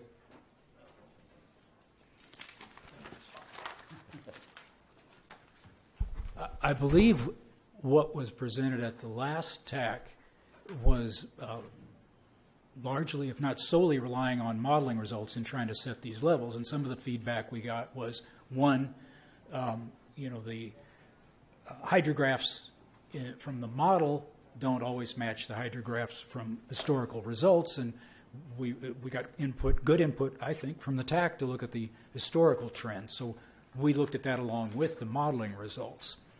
And I think we had proposed at the last meeting potentially setting the minimum threshold at what you called the knee, the low point in the modeling results. Whereas the historical trend would indicate that we would go lower if the trend continued for the same period that the model is showing the turnaround. So we are proposing using that lower number as a minimum threshold. Now, that's only in representative wells, and that's only an indicator about how well our management plan is working. Our goal, you can see our interim goal is to hit that line from the model. And, these representative wells are a little more regional look at management. Hopefully, if we're on track overall, the shallow well impacts will be where we believe there will be. We'll hit the targets we're looking at. We're just allowing some flexibility if the basin behaves differently than the model predicts, or some of our projects don't come online exactly when we've set in the model. We've got a little flexibility before we're basically not in compliance anymore. And again, the shallow well impacts will be addressed by the shallow well mitigation. We're not saying we want to go lower than that. We're saying with the unknowns, here's where we think, is someplace we definitely don't want to go, but we will have to address any additional wells that are impacted. The difference is only 7 or 8 feet. Yes, I agree. We work in a lot of basins where that's nothing, but that trend, that's significantly more significant here.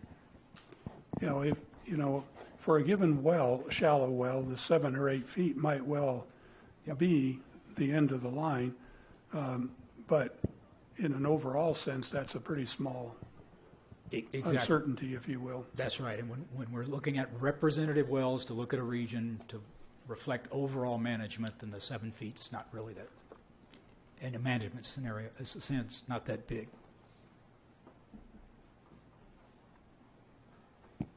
Any other public comments?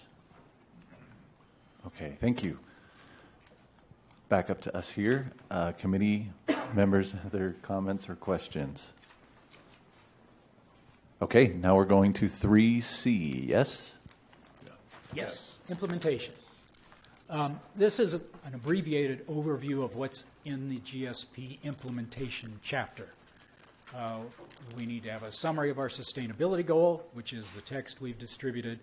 Need to have a summary of the projects and management actions, and I think I've got a table that has that I'll be showing.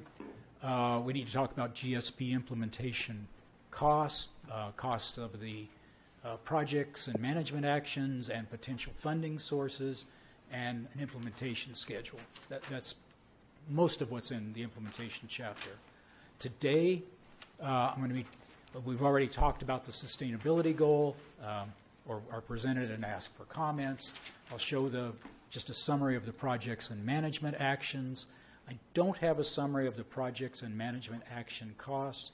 We've shown previously some of those, the costs we've estimated for imported water, the costs for recycled water, and the costs for shallow well impact mitigation. I will give a list basically of potential GSP funding sources. And before I forget, I want to thank Capital Corps, which is the water marketer that's working for the GA. They are actively looking and pursuing funding sources for implementing this GSP, and they shared with me some of their thoughts on what the potential funding sources were, which is very helpful. And then I've got an implementation schedule to show. Some information, that has to be in, the plan. That our planning horizon is, we need to be sustainable by 2040, but we need to plan out to 2070. We've talked about that many times. Here's my summary of projects and management actions for today. Is what we're calling the pumping limitations will be presented. We've talked about that today. What we consider to be associated with that, and is based on a lot of good input from the TAC and the public, is to look at dust mitigation. If we're going to have properties that are using water that sometime during this period going forward aren't going to be using water, we need to look at dust control. Conservation will be one of our projects, including the pilot projects we have now for SDAC water conservation. Whatever information comes out of that we may turn into ongoing projects in the future, and additional conservation, hopefully for all water users going forward. We'd also have the shallow well mitigation as one of the projects. Pumping optimization, as you recall, in modeling scenario 6, we had moved some of the pumping from the southwest to the northwest, because when we didn't do that, at least based on the assumptions about future pumping, we were continuing to see declining water levels. I don't think that pumping is going to move by itself, so we are proposing it as a project that would be, I think, subject to finding some funding to do it. I thought Tim wanted to ask a question. I was just thinking about it. I don't want to be stirring the pot, but just to, the shallow well mitigation program, is that going to be tied to the well registration program at all? Should be. Yeah. I mean, I guess I'm saying, if people don't register their wells, are they going to be eligible for shallow well mitigation? I would not think so. I mean, I we think can only work with the information we have, so if they're not registered or we don't have information about I think that might be something worth talking about at some point, because I think that's the way it's working in other areas. Yeah, and the shallow well registration is not going that well. Yeah, so this might be an incentive. Yeah, it could be. It could be, and there actually will be a shallow well mitigation plan developed, which has to include every effort to get everybody included. All you individual well owners, don't get mad at me. I'm just saying what's going on at different basins, and also knowing that that in order to manage a basin, you kind of need to know where the wells are. No, I think it's a good comment, for sure. And I'll also chime in with Tim about registration. It's very important if you're going to get state funding out of general plans and stuff like that. They're probably coming you better register your well. So Steve, just because Tim opened the box, so on the shallow well mitigation plan, that's going to be post GSP because you're not going to get a lot of that information until after the GSPs Yes. due, right? Yes. Yes. That'll be a task. It'll be a task. Yes, We're that's going right. to show a schedule here in a minute. Yeah, there was an outline of what might be in the Yeah. shallow well mitigation you guys plan commented on that- the outline. that we had distributed at one time. There won't be any more than that in the GSP. In the GSP. The plan is we would start putting that plan together after we adopt the GSP. I mean, I assume we would work with the TAC on putting that together. Yeah. Careful there. Yeah, right, I know. And then the other question was, the Brackish Water Group project, is that going to be in there? Well, we have, and I don't have the language in front of me, certainly the Brackish Water Project is mentioned in the GSP. Yes, it is. We have a group of what we're calling projects that, at least at this point, we think are projects we can propose are going forward and are part of the GSP. The way we've presented the Brackish Water Project is it's being looked at, and we haven't given the same level of what, we haven't included any of our modeling scenarios what the results of that would be on water levels. So we haven't included it in this same group, although it is part of the GSP, is something being looked at and further studied and could be part of our supplemental or alternative water supply. Okay. And then one more question on the pumping optimization. Pumping is going to kind of shift around, and there's a cost to that. Is that going to be in there somehow, factored in what it's going to cost to move the pumping around and distributions and all that? Yes. Okay. Yep. Yep. I have a question. Brackish Water Project, how would that affect the previous thing that we were discussing at the beginning of the meeting? That is not new water. Eddie, Tim? What's that? Earl had a question about the That's- Brackish Water Project. No, it's not. But what it will do, it will help meet some of the sustainable management criteria, especially groundwater levels, if you shift the pumping around. I do agree It's a- with that, but I just wanted to point out that that is not new water. No, I don't think it's... That doesn't it was- help the shallow well owners. No, it doesn't help that, although if it shifts pumping around, it may in some areas. The other thing is that it could be used in the future. This is a 20 to 30-year kind of augmentation. Right. Yeah, but it could be used in the future for water quality improvements and for emergency supply. So there are a couple other things that can be coupled with that. Okay, thank you.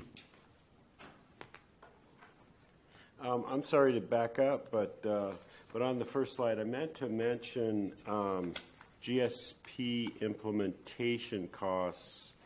It talks about summary of projects and management actions, and then there's administration and litigation. I know that probably needs to be considered as well. I know there's been some talk about it. So I assume that'll be part of it as well.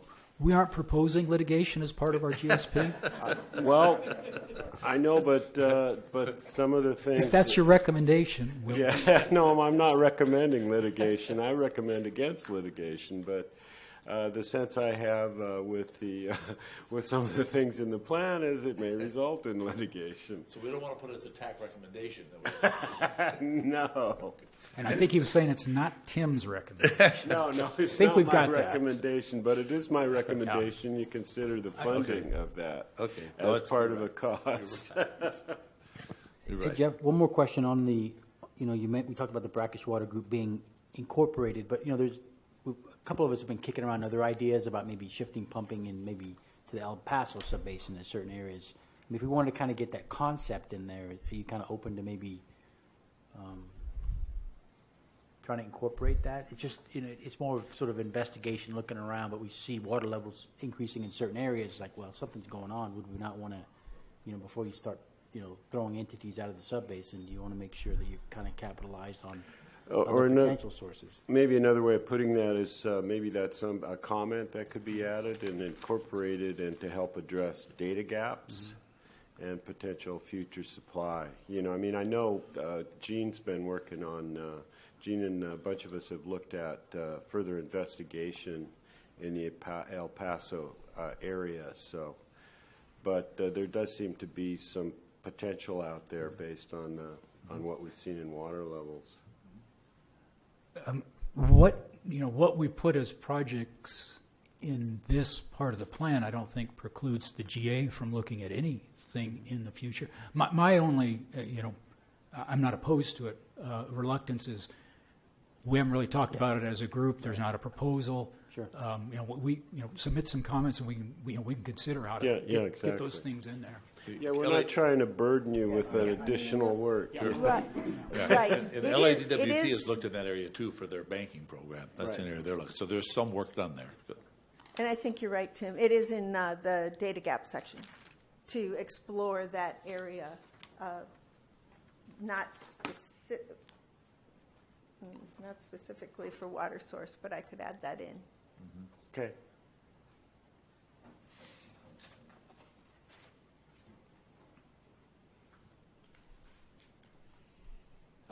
Potential funding sources.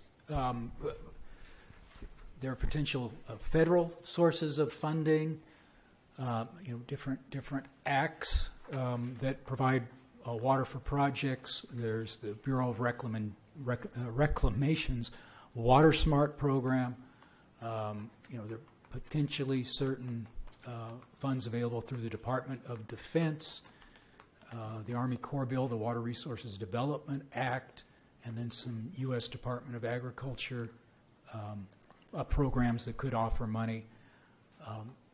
Capitol Corps has investigated and talked to people, I think, about each one of these. There are different amounts of funding that may be available. Some of them are relatively small. Some of them could be larger. And different, probabilities that we could get that fund. And certainly there's no certainty we could get any of them. I think they're somewhat encouraged in some of these that we could obtain some funds for some of our projects.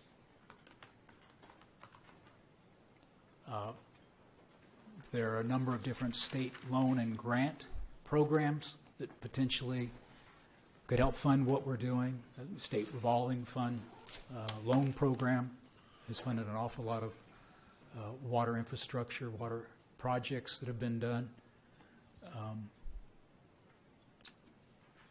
We've been, of course, this effort is partially funded from a Prop 1 grant.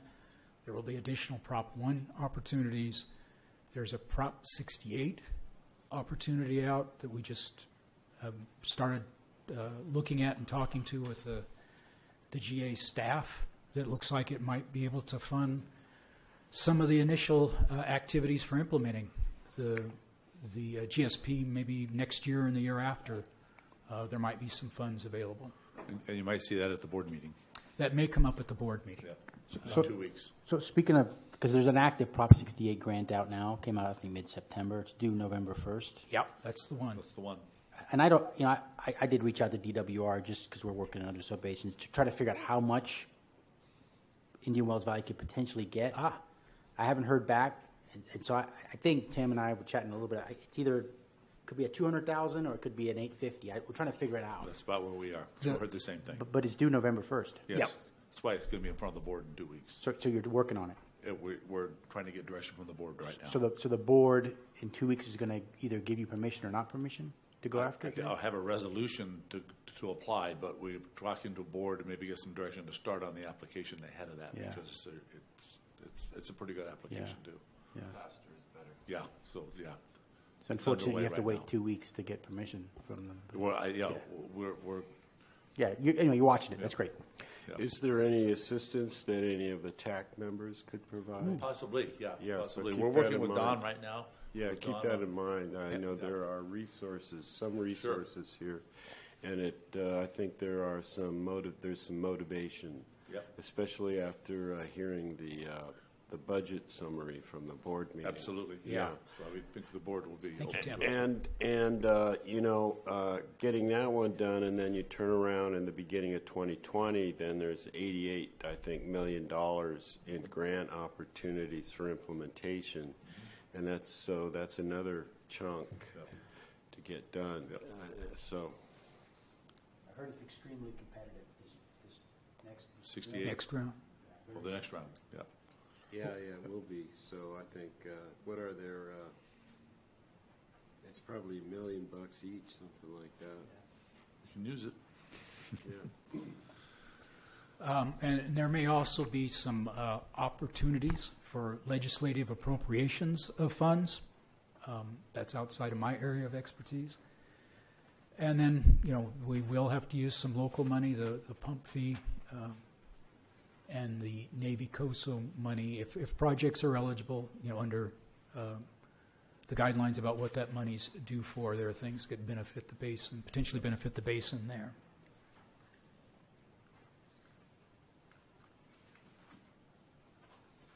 This is the implementation schedule.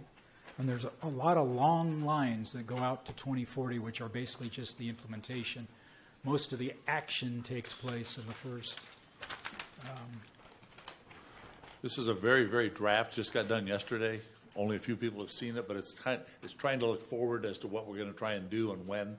A lot of the stuff in the left-hand column is what Jeff just talked about, and the rest is just trying to put a schedule to it. So a few of our team members have looked at this, but it really hasn't been reviewed. It was just kind of completed yesterday. It's a pretty general schedule. I mean, this is the type of thing they're looking for in the GSP. Not the kind of schedule, and certainly not like the POAM, not like what the TAC might like to look at about how a project's really going to get done. But the GSP is simply supposed to say, when are we going to do planning? When are we, if it's design, when are we going to get to construction, and when are we going to be done with that as things implemented? So it has those kind of general.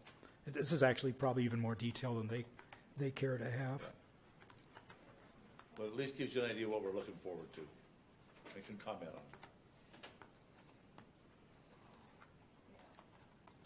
on it. So that's the presentation on implementation. I'll stop for any additional questions if you want.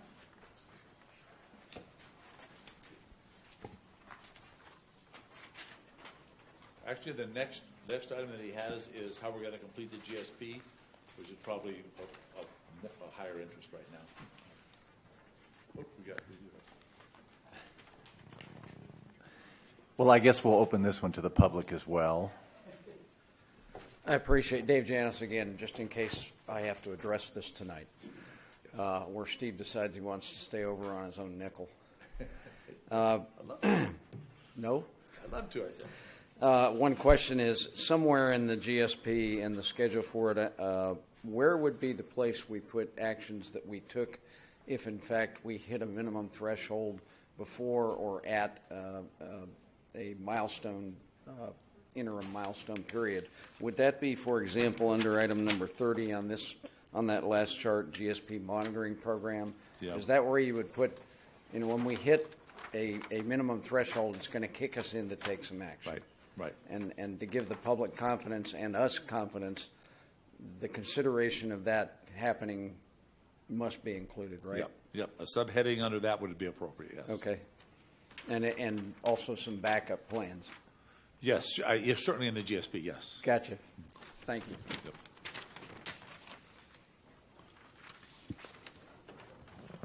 Okay, go ahead, Jeff. I will move on. This is the schedule for preparation of the GSP. And I have to look at the numbers because all I know is it's frantic.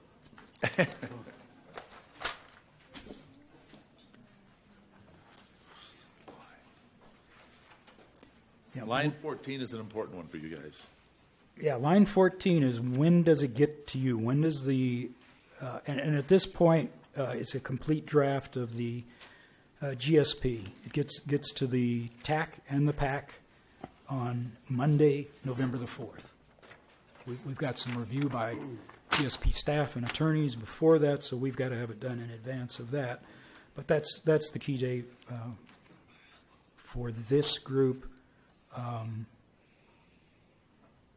We are going to ask for comments back, if you want them incorporated, by Friday the 15th, and then Heather is going to spend Thanksgiving incorporating your comments, which I warned Steve about, And then we show our public hearing on January January 16th, regular meeting.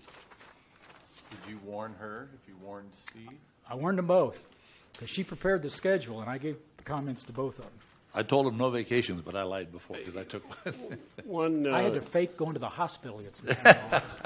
One suggestion for consideration. I don't know how you guys are piecing this together, but we've seen 1, 2, and 3. Yes. And is it possible for you to send us those in separate pieces, revised versions, ahead of that time? I mean, I'm just saying if it is, maybe I should rephrase that. If it's possible, it would be useful to get those ahead as they're available instead of having everything at once. So then we just have a few sections to review. We're also talking about, I don't know that we've settled on it yet, if we can, to give you a clean version and a strike and underscore for those sections. Yeah. So you can review them carefully. Even if we give it all together, it's still provided that way. Yeah. No, okay. I'm just thinking that, it might be useful to go back through those beforehand if possible. My only hesitation about that, Tim, is we've got to get something to GA staff and attorneys, get their comments and incorporate that. I don't want to get to that point, and because then we're supposed to go out to the public and then have a set of TAC comments that I can't incorporate these.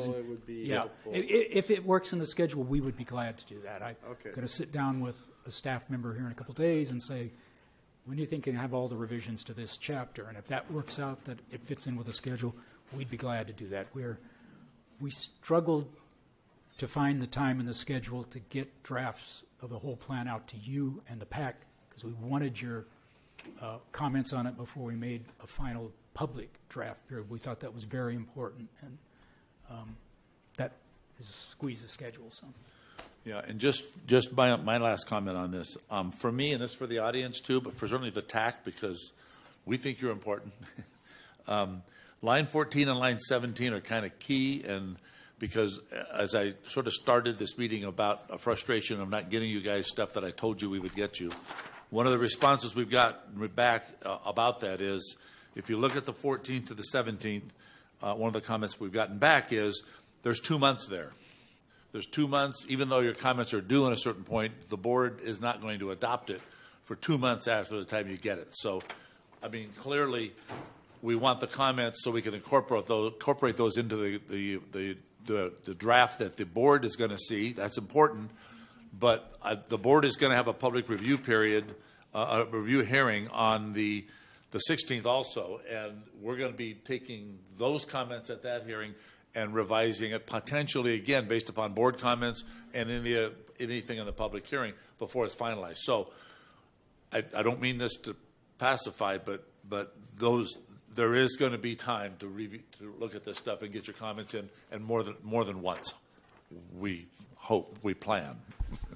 So, along that line, I was looking at the schedule. Are we going to have a December TAC meeting? Is that going to be necessary? Or are you going to be busy? We're still scheduling it right now. Okay. We'll see. We have lots of other things besides just the GSP, but we'll see. Okay. I just thought right now it's on the schedule tentative. It looks like it's going to be after we submit comments, so it may not be a good time for a TAC meeting. Yeah. So we'll see. Keep that in mind. Okay. Yeah. We'll see what else the attorneys come up with. That's all I have. Yep. Thank you, Jeff. That was good. Jeff.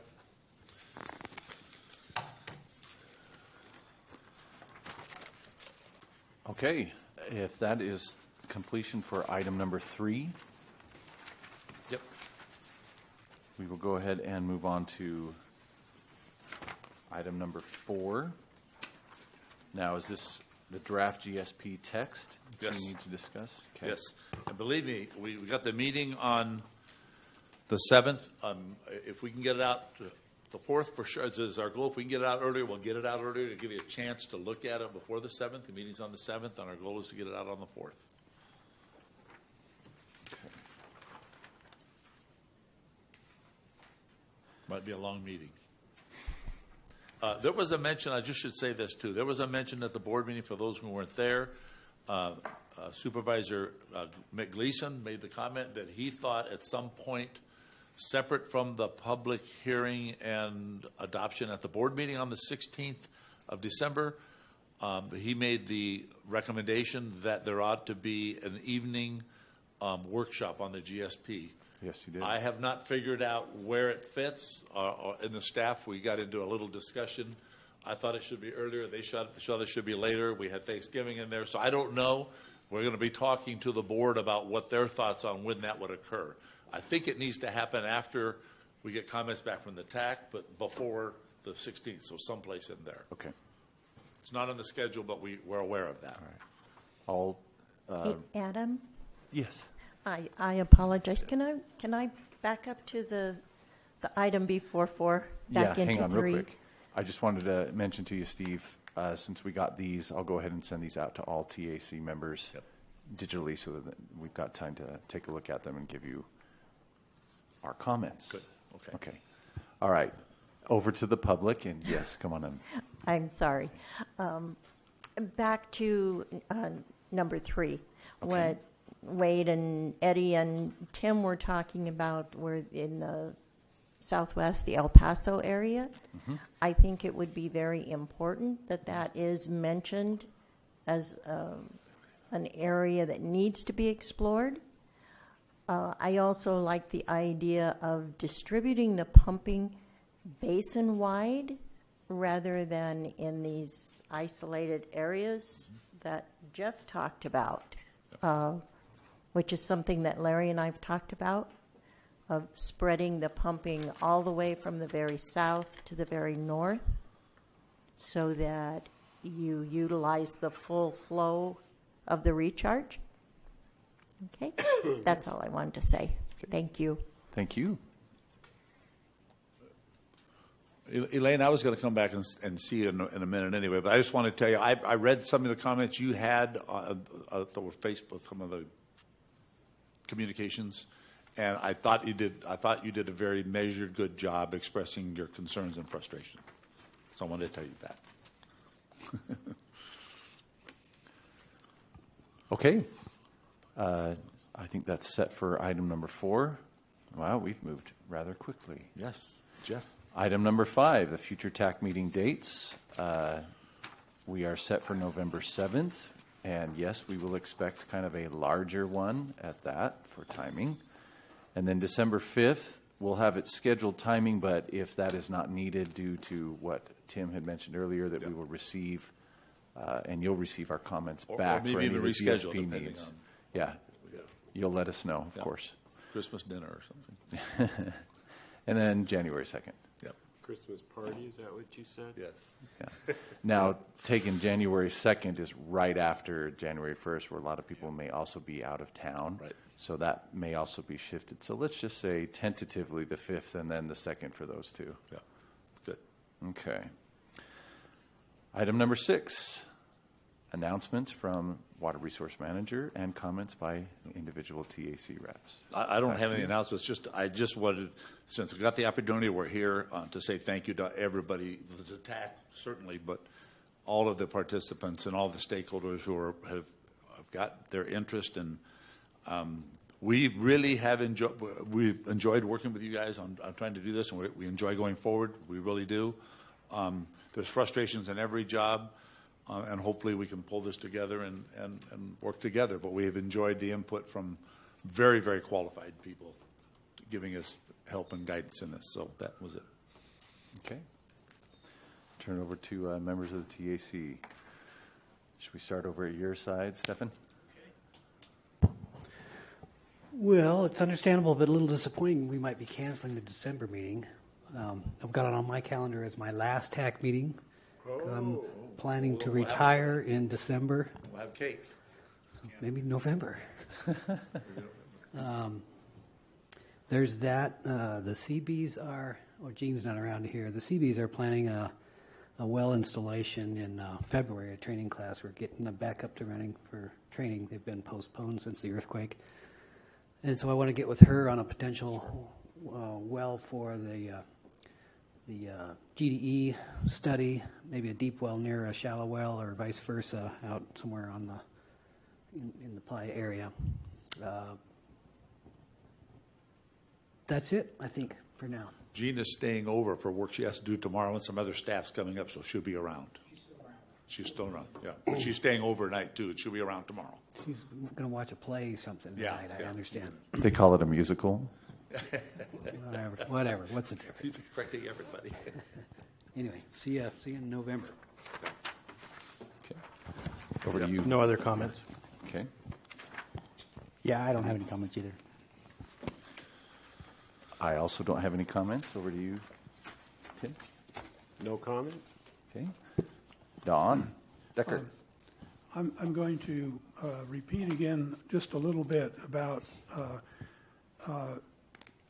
the potential value of the El Paso Basin. It is not a basin that's just an unknown.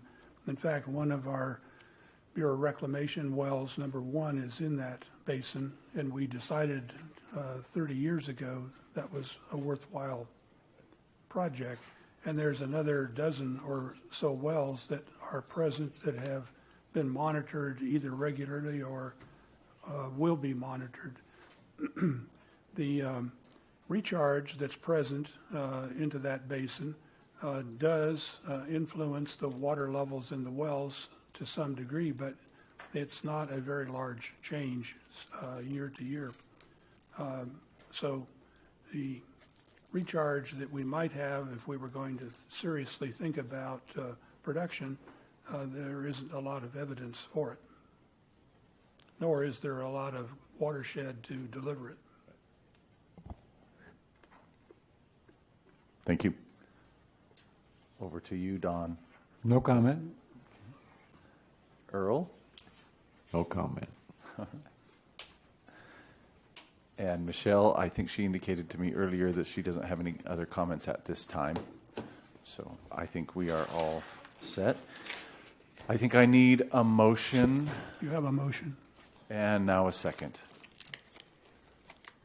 And this is to close the meeting for today. Seconded. Okay. Motion accepted.